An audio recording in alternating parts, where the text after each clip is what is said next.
Creative Babble. During the Christmas season, Santa sends an elf to every child's home to see if they're being naughty or nice. All day they watch their child, never blinking and never moving, and each night they return to the North Pole to report back to Santa. Who came up with the elf on the shelf? Seriously. Who thought it was a good idea to hide an elf each and every night? It never fails. My wife and I head to the bedroom. I lay down, I turn over, close my eyes, and sit up in a panic. Did you remember to move the elf? Of course I didn't remember. Ugh. Now I have to walk all the way downstairs, move the elf, and each year it gets more complicated. It started with one elf. His name was Elliot. Then the next year, they introduced the girl elf. We now have 3 freaking elves to move around every night. And they can't just move. They have to do something creative. I really hate this tradition, but I must admit, sometimes it's a little fun when the elves do something naughty, but trying to come up with something clever every night gets old really fast. But now that we've started this insane tradition, we can't just stop. One year, I snuck into my oldest daughter's room. Surely she should be asleep by now, right? I slowly open the door and quietly step in. That's when 2 big eyes pop open. I quickly moved my hand behind my back, but it was too late. She asked, "Daddy, why are you holding the elf?" I said, "I'm not holding the elf. I'm here to give you medicine." That was the only thing I could think of, medicine. And she wasn't even sick. Oh boy. So the next night, we're having dinner and I thought, I got away with it. Maybe she thought it was all a dream. But boy, was I wrong. Elliot literally saw him with it, Daddy with his hand, with his elf in the hand. You were caught elf-handed? I did not have You ran into my I did not have an elf. You ran into my room like this. He comes around the corner screaming, "Here's your medicine!" But screams on the top of his lungs. Why would I give you medicine? Do you need medicine? What followed was a full-blown interrogation. So I pulled out my phone and started recording. And also I saw a magazine where I could find Elliot, the exact Elliot. On We the never Target claimed that they magazine. aren't.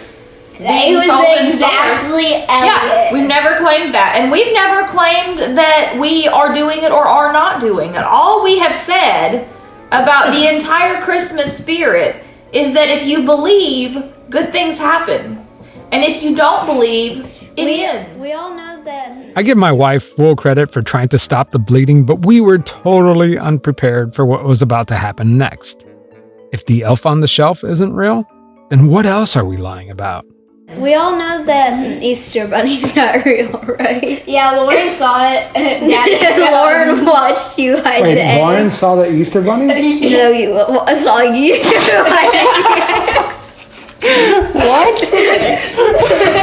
So wait, I'm the Easter bunny? Lauren was looking out the window and he was hiding at the old house right at the tree, the big tree in the front. Last year, so we were all the way over by the playhouse and we were like thinking, we don't see any more of the like eggs over there. And I said, "I don't think there's any more over there." And he said, "Yeah, I never hid any over there." I did not say that. You did. I didn't say it. Yes, you did. So I'm the Easter bunny, I'm the elf on the shelf, and what else am I? Jeez. You're Jesus. You're Jesus. We all saw your Father and the Holy Spirit. Well, that is definitely the Easter Bunny. He admitted it. So guess what? My oldest had me pinned, but my youngest was like, wait. I still want to believe. I think Santa's real, though. Oh. Yeah, I do. Are you sure, or do you just want the gifts? No, I think I do. I think I believe in Santa. Just that one year when Santa did come on the screen, I knew that it was photoshopped by Daddy. Yeah, for us to believe in him. Like, but I think he. I saw how fast he could Photoshop a ghost behind me in a mirror. It's true, I once photoshopped a ghost in a mirror behind them to freak them out. Don't judge me. Easter Bunny anymore. What about the Tooth Fairy? Where are we standing on this nowadays? I believe in the Tooth Fairy. Considering you have some loose teeth in your head right now, where do we stand on this? I'll say I'll remember until my last tooth falls down. I believe in Santa. I believe in the Tooth Fairy, the elf, but the Easter Bunny. Kind of. I believe. In today's episode, we're going to talk about Christmas cons. In our first segment, you're going to hear about a real-life Grinch who planned a Christmas extravaganza so big that he fooled hundreds of children in the city of Miami, only to crush their spirits. It's a holiday grift that's so hard to believe if it wasn't true. We're also going to end the episode with stories from you. I asked my listeners to submit stories about when they learned the truth about Christmas. So stick around to the end because these stories are great. I'm Javier Leiva, and this is Pretend. Stories about real people pretending to be someone else.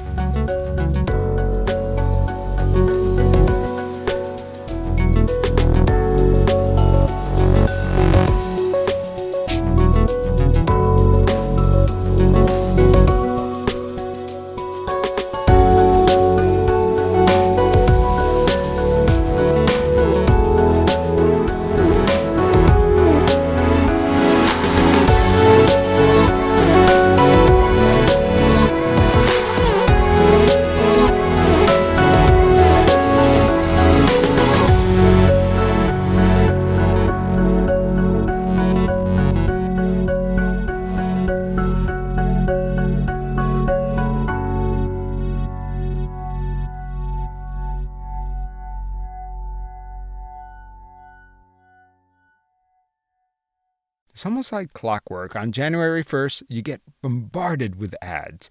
Go big or go home. Get Beachbody ready in 3 weeks. And you know what? That kind of pressure, I don't know about you, but that really turns me off. I think the secret to a good workout routine is to take the pressure off and just put some points on the board, you know? So like each morning, I make sure that I do some sort of exercise. 30 minutes of something, right? And on days that I feel particularly good, I do a core workout on my Peloton. I do some strength training, and maybe if I'm feeling really good, I'll hop on the bike. But some days when I'm sore or I'm tired, I do a yoga class or a stretching class, something just to keep me moving. And that's what I love about the Peloton, because it really tailors to where you are, not some crazy expectation that some instructor sets for you in a group class. It's like really, it's tailored to you. So this new year, Peloton's making it even easier to get started, with up to $600 off select Peloton purchases and 2 months free membership. What I love about Peloton is that the instructors really make it easy to adjust to where you are. So for instance, you could be doing a strength workout. We're going to be doing these exercises, but for example, if your knees hurt, why don't you try this? Focus on the pose, focus on the posture, focus on improving yourself, and don't worry about anybody else. So get started with Peloton's New Year offers. Head over to onepeloton.com/deals. Terms apply. That's Peloton.com/deals.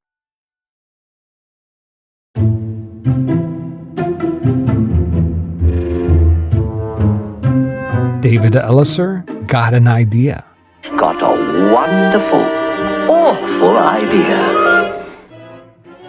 In Miami's sun, where the palm trees sway, David Ellisor had a thought one bright sunny day.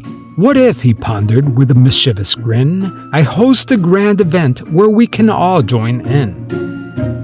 A 3-day wonder, a spectacle to see.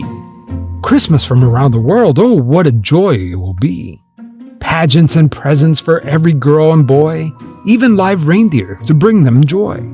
A feast to remember with tastes from afar, under Christmas trees twinkling like a bright star. Decorations, art from lands wide and vast, and ambassadors from 28 nations, a truly grand cast. David Ellisor must have thought, it's going to be amazing. Imagine how much money I can make. I mean, how much Christmas cheer I could spread. That's right, cheer. But here's the twist. In our tale so bold, David Ellisor's intentions weren't quite as gold. He never planned for this event to be real, yet he collected checks with a dishonest zeal. Alright, enough with the Dr. Seuss impersonation. I can do that all day, by the way. This isn't a tale from a children's book. No, it's a real-life Grinch story of a man named David Lee Ellisor, who dreamed up a 3-day event called Christmas from Around the World. He collected money from teachers and students from across Miami-Dade County for this fake event. But here's the thing. If you're going to host the greatest Christmas event the world has ever seen, but will never actually happen, you still have to convince people that it's real. So they could pay you. The first thing Ellisor did was get a sponsor. A real big reputable sponsor like the University of Miami.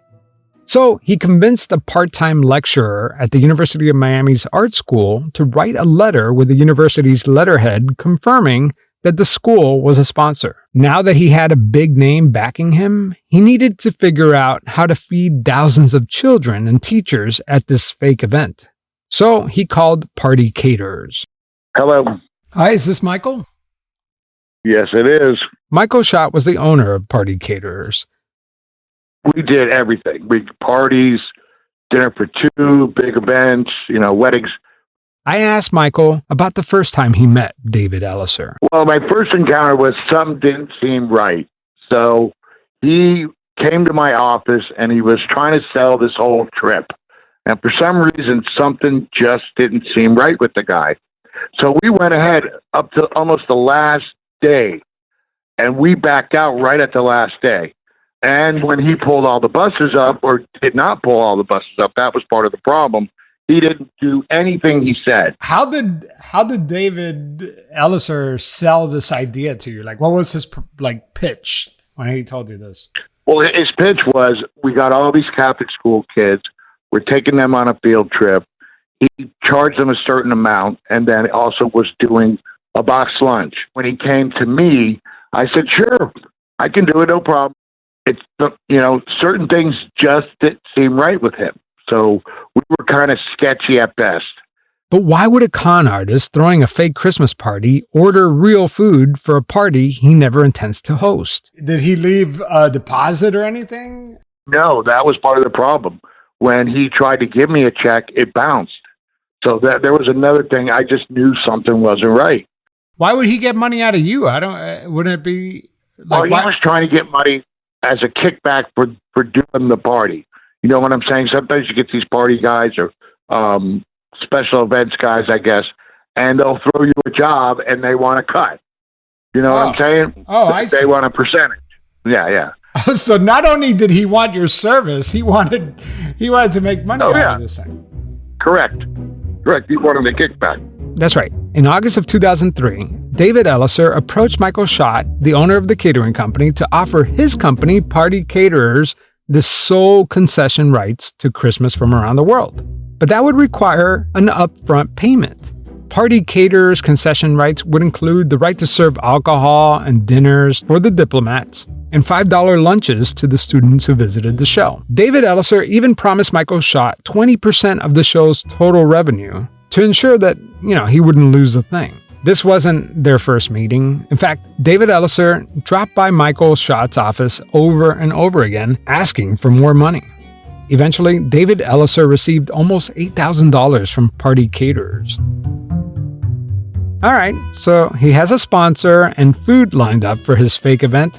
Now he needs decorations. David Ellisor contacted the Christmas Palace. The Christmas Palace, for those of you not familiar with the Miami area, is a year-round Christmas store. When David Ellisor showed up, he pitched the idea to the store's owner that, quote, all the ambassadors from around the world were behind this and supportive of the idea. Ellisor also told the Christmas Palace owner that the University of Miami, the DoubleTree Hotel, the City of Miami Fire and Police Department were all sponsors of the show. David Ellisor practically begged the store owner to become a sponsor and to donate Christmas trees and decorations. But the shop owner denied him every time he asked. But David Ellisor is not one to take no for an answer. He claimed on his flyer that the Christmas Palace was indeed a sponsor of the Christmas from Around the World event. And at some point, the shop's owner must have given David Ellisor the Christmas Palace FedEx account number so that, I guess, Ellisor could send him information about the show. So what did David Ellisor do with that FedEx number? Well, he used it to send invitations out to the schools. Almost $2,000 worth of charges, and the Christmas Palace was completely unaware. With the Christmas Palace FedEx account in hand, David Ellisor mailed out the invitations to teachers at public and private schools all across Miami-Dade County, encouraging their students to take this amazing field trip to see the Christmas show. The invitation read, quote, "This is a once-in-a-lifetime opportunity to meet 28 foreign ambassadors, view Christmas trees decorated with ornaments from countries and other cultural art exhibits, and receive thousands of dollars worth of sponsored gifts." The cost of the show was $10 per student, made payable to the University Diplomatic Trust account, which, by the way, is an account managed by David Ellisor. Teachers from 23 schools filled out registration forms, receiving tickets for students ranging from 3rd grade all the way to 5th grade. And as you can imagine, everyone thought this was a wonderful idea. But some students wanted more details about the event, so they called up David Ellisor. According to some teachers, Ellisor made the show sound even better than what was on the invitation. He promised that there would be hundreds of lights and characters like Harry Potter going around talking to the kids in the crowd. He promised a hot Christmas lunch, an educational scavenger hunt, even live reindeer. The teachers thought, this is great. What can go wrong, right? Pretty soon, David Ellisor started receiving checks from the schools and deposited it into his University Diplomatic Trust account. And get this, the school even arranged and paid for bus transportation to get the students to this event. Here's Michael Schott again. They gave him all the money up front. You know what I mean? Meaning for the tickets. He sold tickets and they got scammed on all the tickets. Let's put it that way. But just a day after receiving all the checks from the school, David Ellisor checked into a suite at the Doubletree Hotel, where he stayed for the next 2 weeks. He called up Enterprise Rent-A-Car and asked them to deliver a luxury Jaguar to drive around town. A few days later, he swapped the Jag for a Cadillac DeVille. So you're probably thinking to yourself, what is the end game here? Great question. I'm not really sure. Because while all of this is going on, Ellisor is still planning the event, or at least telling people he was. David Ellisor met with the convention center manager at the Coconut Grove Expo Center, Gregory Wright. David Ellisor told the convention center manager the same story he told everyone else. He asked to hold the convention center from December 1st through the 5th. Ellisor even left a deposit for $2,500. After securing the dates, it was time for Ellisor to make the next payment for the event space. He wrote a check for $5,000, but the check bounced. At this point, the convention center manager suspected something was fishy, so he told Ellisor that they no longer accept checks. Ellisor assured Wright that he had plenty of money coming in, and a few days later, Ellisor showed up with $1,000 in cash, about $4,000 short. Ellisor must have been panicking. This insanely elaborate scam was starting to unravel. He reportedly asked one of the teachers to give the school's check for $1,000 directly to the convention center, but he needed more cash. So he drove to another elementary school to pick up a check, this time for $2,000. But the school administrator didn't just hand over the money. They looked him up and down because here they have this fast-talking salesman with a worn-out suit and a disheveled appearance, not only asking for money, but asking for money now. Who does that? The school principal asked Ellisor if the show is going to live up to the hype. Ellisor said, yeah. I asked Michael Schott to describe David Ellisor, and he too was concerned about his appearances. He came to my office like 3 times, and the one time his suit, he had a cockroach on his suit. That was like a big telltale sign. Something wasn't right. Okay, all right, back up. So this wasn't like a well-dressed guy then, right? Well, he came in kind of with a jacket and, he had pants on. And he was trying to be well-dressed, but just like I said, something wasn't right. What do you mean he had a cockroach? Like it snuck out of his suit, or what? Yeah, it was like pressed in his suit. Yes. David Ellisor never quite scrounged up enough money to pay off the remaining balance for the convention center. He also failed to get proper permits, license, and an insurance policy required to book the convention space. This event is going to fail, and it is going to fail fast. When we come back from the break, we are going to talk about what happened when kids arrived at the convention center. But first, a word from today's sponsor. Are you one of those people that watch a movie and know who the killer is way before everyone else? That means your detective skills are really sharp. You should put them to the test with June's Journey. June's Journey is a game that you could download on your iOS or Android, and it's great because you're solving a mystery the entire time.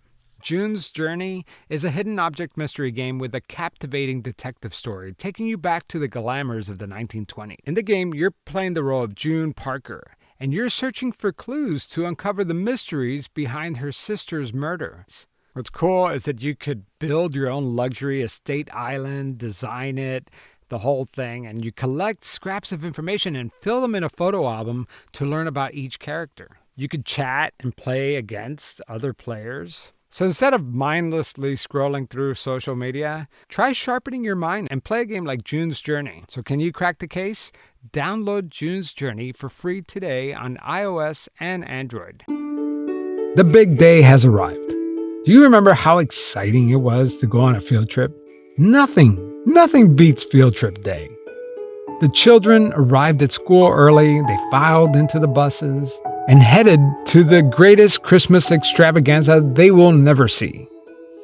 Nobody knows that this thing is not going to happen, right? Like everybody thinks that the plan is still on. So did you make all that food? Did you show up? No. That was the reason. When his check bounced, and then the day came, and I said, if you don't come with cash, we're not going to do it. And sure enough, I get a call, why aren't you guys here? I'm like, did the buses show up? Did anything show up that he said? And nope. So that's kind of where it just went awry. There were no Christmas trees or decorations, no tables, chairs, sound system, or art. There were no ambassadors, no Harry Potters, and especially no David Ellisors. On December 3rd, 2003, the first day of the Christmas Around the World show, Ellisor wrote and cashed a check for the remaining balance of the University Diplomatic Trust account. And in the lower left-hand corner of the check, he wrote, quote, for presents in the memorandum line. With cash in his pocket, he went to the car dealer and purchased a luxury car. Meanwhile, the children showed up at the convention center, but the doors were locked. They looked through the glass windows, and the whole place was empty. As you can imagine, the teachers were confused, but most of them were pretty upset. They called Ellisor's number, but the phone kept ringing. Eventually, they got an answering machine message saying, "This is David. I'm sorry to inform you that the show has been postponed because we didn't have enough money to buy presents. The city of Miami would not accept the school's checks, and we are sorry about the last-minute delay. The field trip has been postponed until a couple weeks from now. We are sorry." But unlike the Grinch, this story doesn't have a warm and fuzzy ending. It wasn't Christmas Day will always be just as long as we have we. No, it was more like, where the hell is this MFer who sold us a bag of goods? All in all, approximately 2,700 tickets were purchased for the Christmas show. No refunds were ever given. Everyone involved lost collectively $42,000 that day. Michael Schott with the party caterers lost almost $8,000. The DoubleTree Hotel, $1,600. And the Christmas Palace lost $2,000 from all those FedEx charges. But the biggest losers were the children and the schools.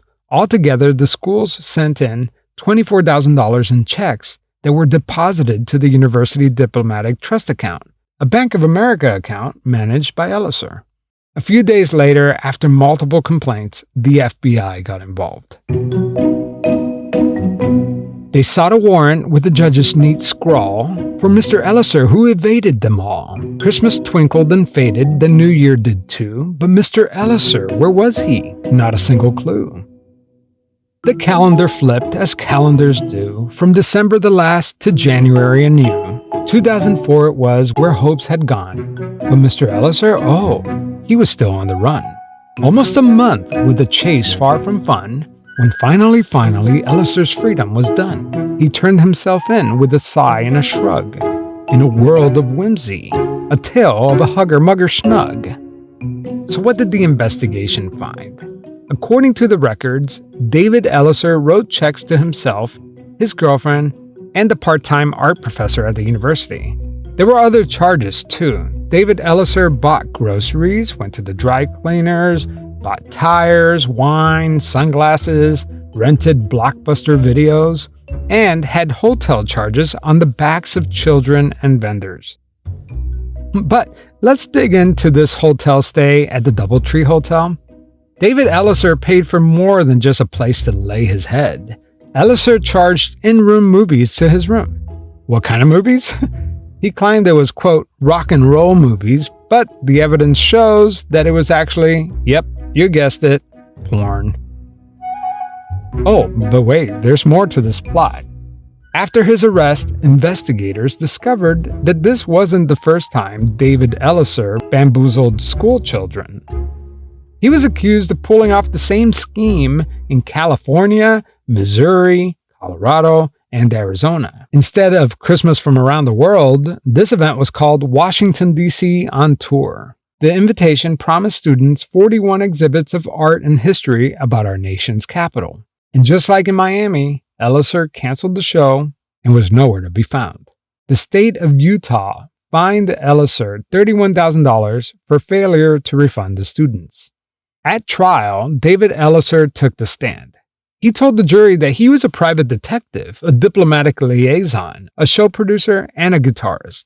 He admitted that no specific ambassador had confirmed to attend the Christmas from Around the World show, and he pointed to a disclaimer on the invitation that said, quote, specific ambassadors may or may not appear.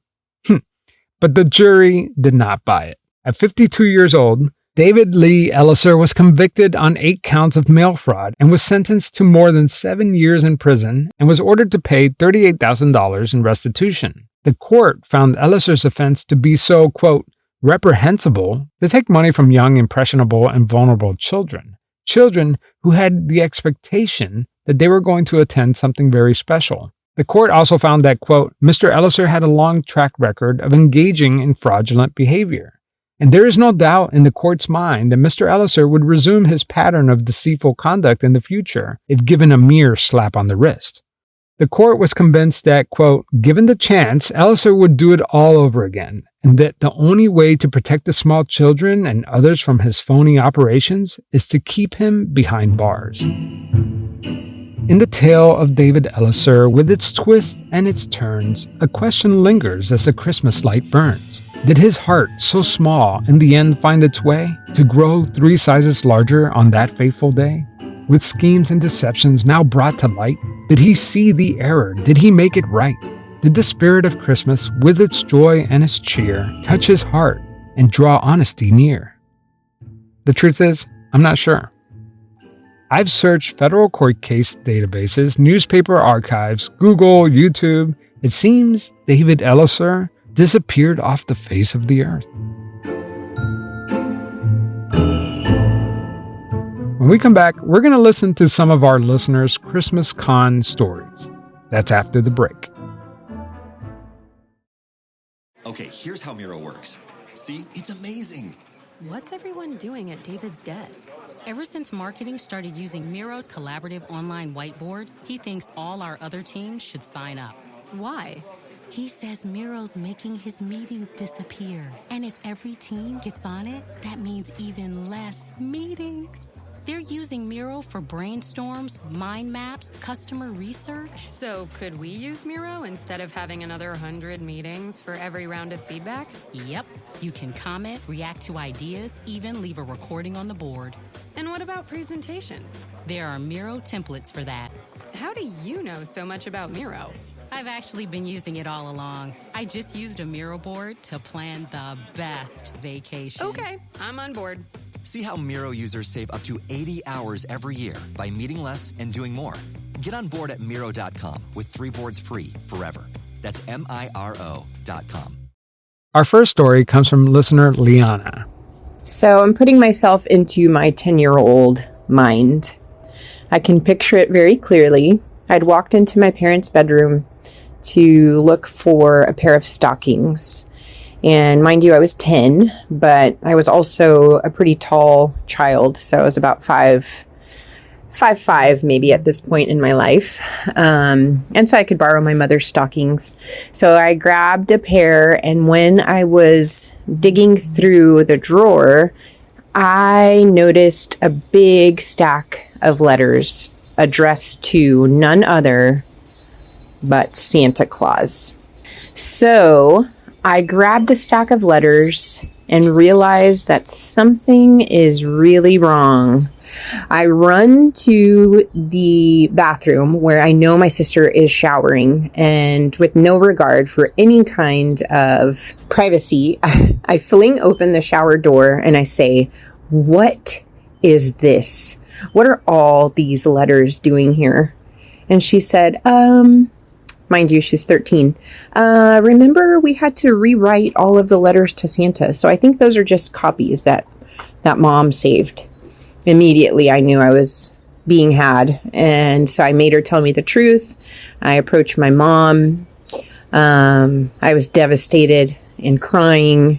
It was pretty memorable and devastating. I love the magic of it. I still do. I do it for my kids. Although we're having conversations about what does it really mean to lead kids on and allow them to believe in something that's not true. It's a struggle for sure. But I certainly appreciate the magic that my parents created for me.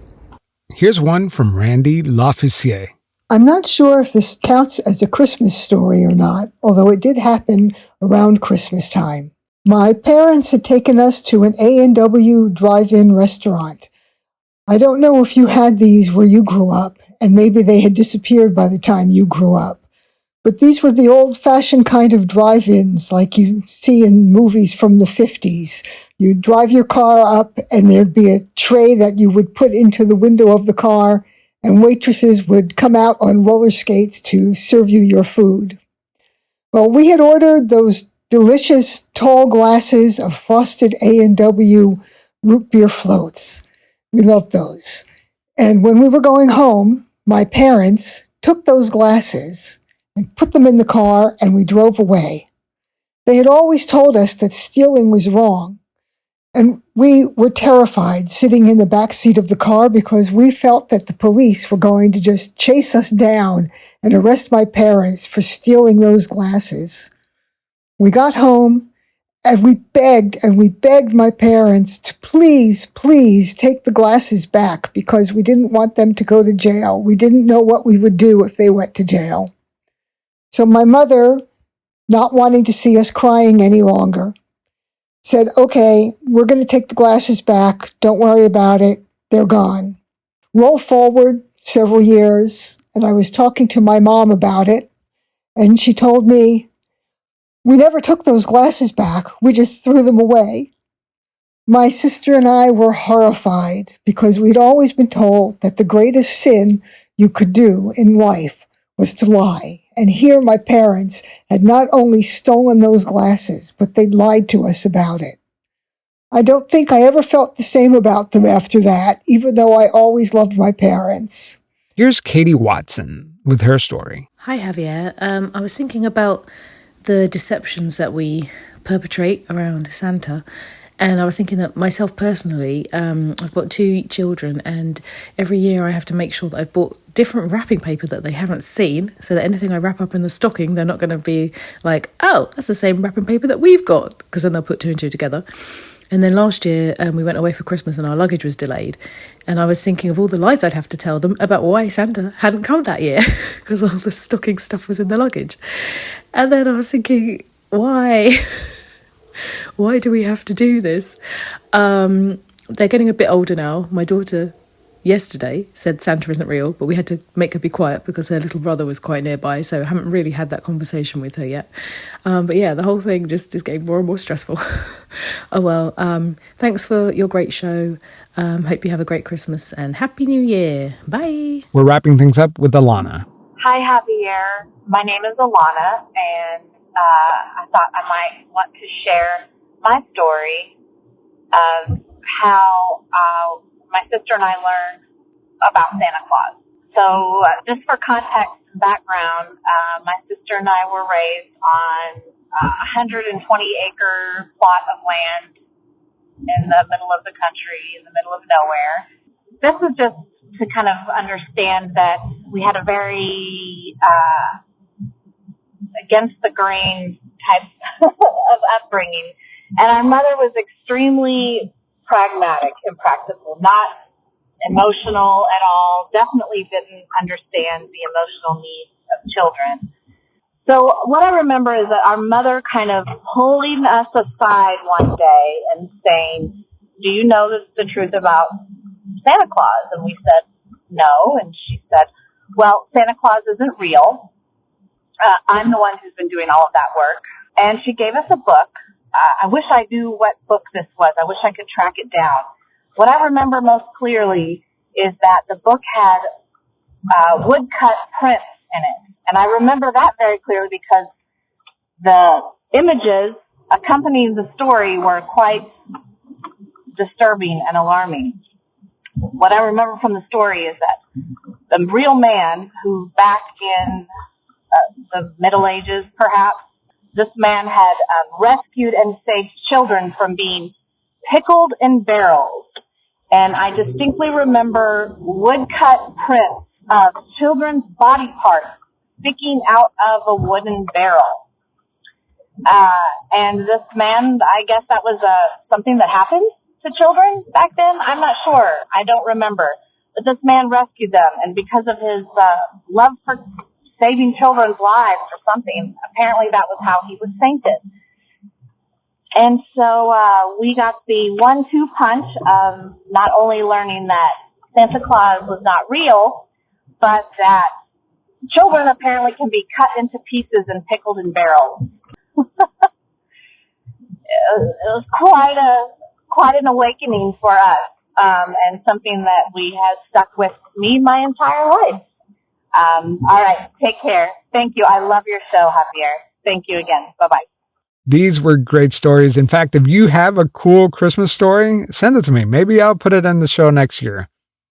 All right, well, that wraps it up for 2023. I mean, it's been an amazing year. In the 6 years that I've been doing podcasting, 2023 is a standout year because most of you discovered the show this year through the Stalker series. And, it's so funny. I only intended that series to be 10 episodes, and then it went to 12 episodes, and then 15, and now it's at 18 and still going. God knows when it will end. I'm just so happy that all of you are here supporting this small show. A lot of you think that I do this full time, and I don't. I actually have a real job with real responsibilities, and so this is just my hobby. And it's a really, really time-consuming and hard hobby. I spend lots of nights, lots of weekends at Starbucks working on this for you. But I don't do it alone. I have an editor now, Puna Shinoy, who is amazing. I have an assistant producer. Her name is Audrey Gibbs. She is phenomenal, and you'll hear more from Audrey next year. This has been a year of many firsts. I've actually taken on social media, even though I hate being on camera. I've been doing a daily video every morning on Instagram, TikTok, YouTube, Shorts, and Facebook. And it's pretty cool because that's where I get to talk about the episodes that didn't quite make it on the podcast and actual stories that I'm researching right now, like the woman from New Hampshire, Lisa Landon, who pretended to be a prosecutor in order to drop the charges against her. Yes, that really did happen. She did this 3 times. I'm completely fascinated about this case, so I've taken on to social media to talk about it. So you're seeing a podcast in the making. 2023 was also the year that John Taylor and I wrapped up season 4 of Criminal Conduct. can't believe that we've been doing criminal conduct for almost 4 years now. And we are working on season 5 right now. It takes place in Vegas. It has strippers, wrestlers, the mafia. I mean, what more can you ask for? That's coming out real soon next year. And also, this was the year that I started my 3rd podcast, as if 2 podcasts weren't enough, but Ponzi Playbook is my 3rd podcast. I host it with Neil McTighe. That show is supposed to be a business podcast for a whole different audience, but it is really fun. I hope you check it out. I have more fun putting together the Ponzi Playbook than I do pretend and criminal conduct combined. It's just been a great year, and I just want to thank all my Patreon supporters, my Pretend Plus supporters, my regular listeners. You know, you don't have to support the show monetarily. I appreciate those that do, because honestly, we couldn't do it without you. But the fact that you have been sharing the podcast with your friends means the world to me. And as long as you are enjoying it, I'm going to keep doing this. I still think it's a lot of fun. I always think I'm going to run out of ideas one of these days, but I never do. So please have a wonderful holiday, whatever you celebrate with you and your family. I just hope that you guys have some time off, some time to rest. And I really appreciate every single one of you. I really do. Happy New Year. I will talk to you in 2024. Creative Babble.